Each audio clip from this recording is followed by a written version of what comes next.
Good morning and welcome back to 10-Minute English Cafe. It is Thursday, August 13th, 2026. Today we have a personal boundary, a leadership handoff, and a wet phone. 3 moments when a quick reaction can make the story, or the phone, worse. I know my danger zone. You mean the wet phone owner reaching for rice and a charging cable at once? Exactly. I need this episode before my hands turn panic into a plan. Then today's keyword is handle with care, spelled HANDLEWITHCARE.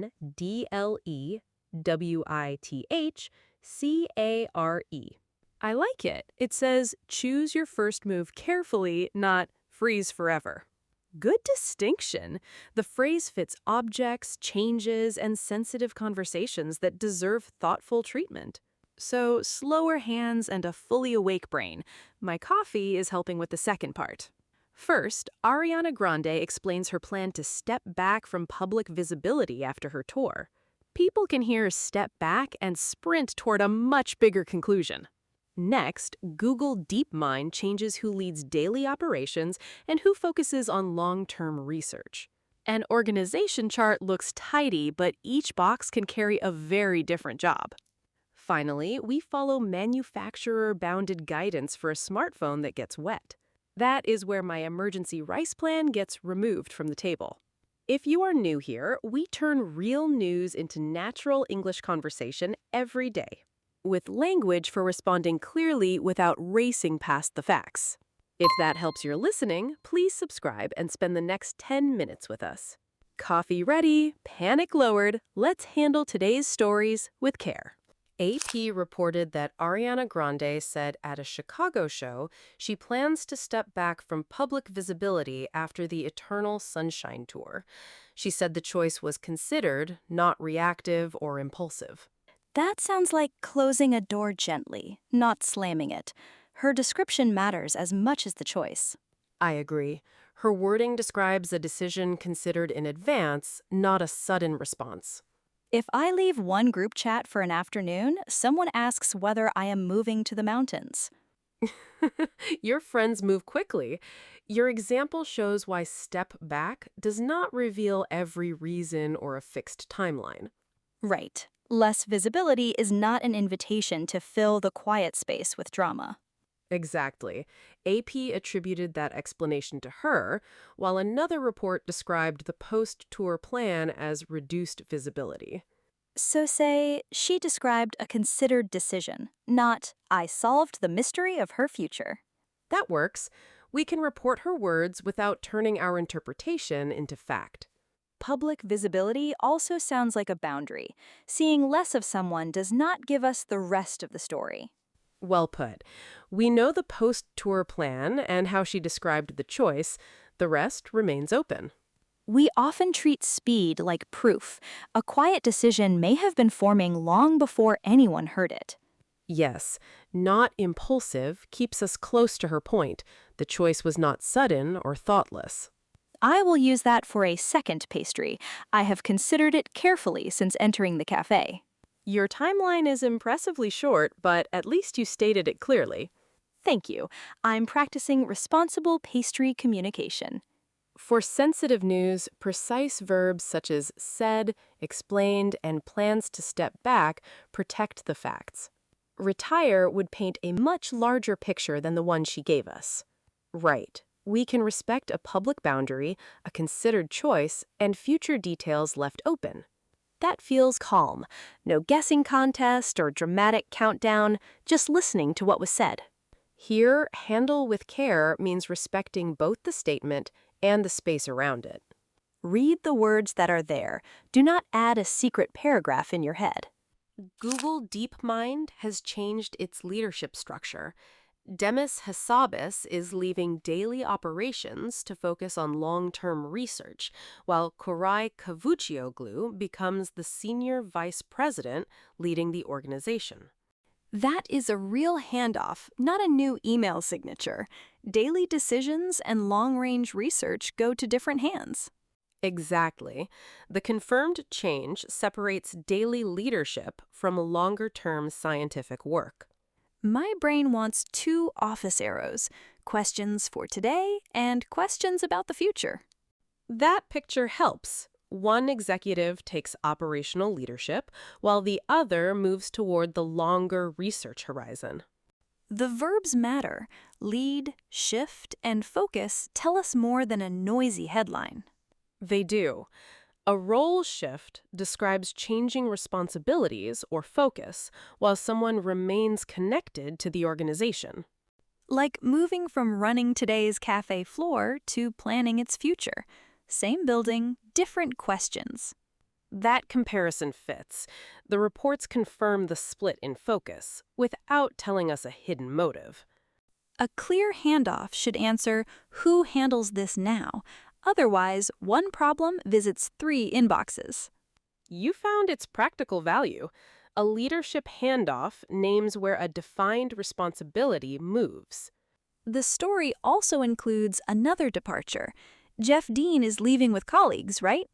Yes, the reports say he is leaving the company with colleagues to establish a new technology startup. That's when my office gossip detective reaches for a magnifying glass. I see that, detective, and I'm putting the glass down. The confirmed facts do not establish motives or internal drama. Fair. An organization chart is information, not reality television. Right. One role shifts toward long-term research, another takes daily leadership, and a third leader starts a new venture. 3 changes, 3 clear verbs. That's easier to follow than one blurry story about chaos. Even day-to-day operations keeps us grounded. It points to the regular choices that keep an organization moving. The work that arrives before lunch and wants an answer before the coffee cools. Here, care means naming the handoff without inventing why it happened. AP summarized wet phone guidance: wipe the outside with a soft, dry cloth, use a place with airflow, avoid heat, and compressed air, and wait before connecting a cable. Instructions still vary by model. My instinct would be rice, a hairdryer, and 5 desperate button presses. That is 3 bad decisions already.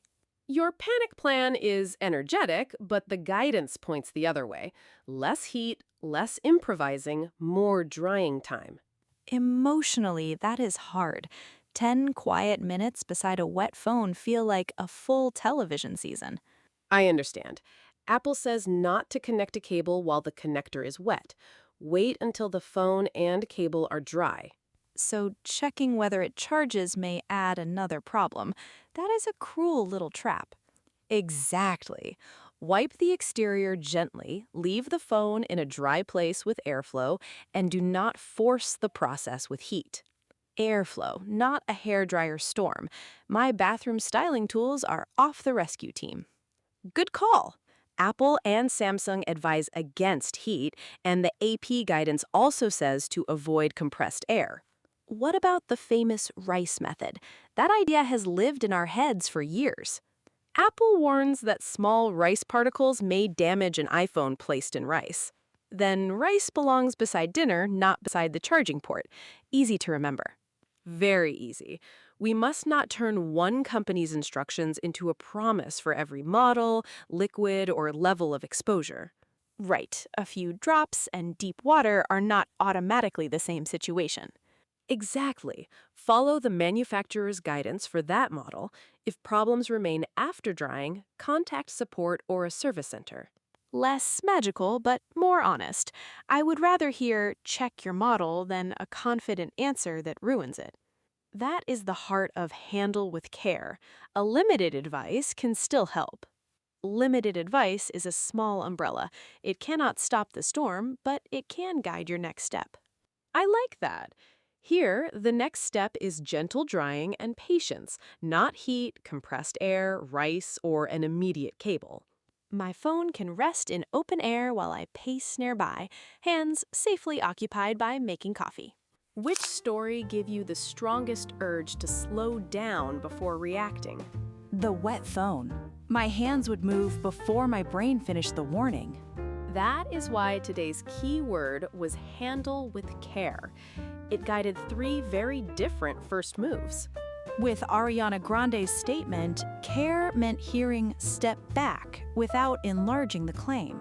With Google DeepMind, it meant describing the confirmed handoff without inventing motives. With a wet phone, it meant choosing airflow and patience over rice, heat, compressed air, or an immediate cable. So where did careful handling matter most to you? A is respecting the limits of a public statement. B is explaining an organizational change without adding hidden drama. C is following model-specific guidance for a wet phone. Tell us A, B, or C in the comments and add 1 English sentence for practice. I choose C because panic makes me creative in all the wrong ways. I choose A because careful language protects the line between fact and assumption. That line looks small on paper and feels huge in conversation. Take today's key word with you: handle with care. Give the situation enough attention to choose a thoughtful next move. If this helped, please like, subscribe, and come back tomorrow.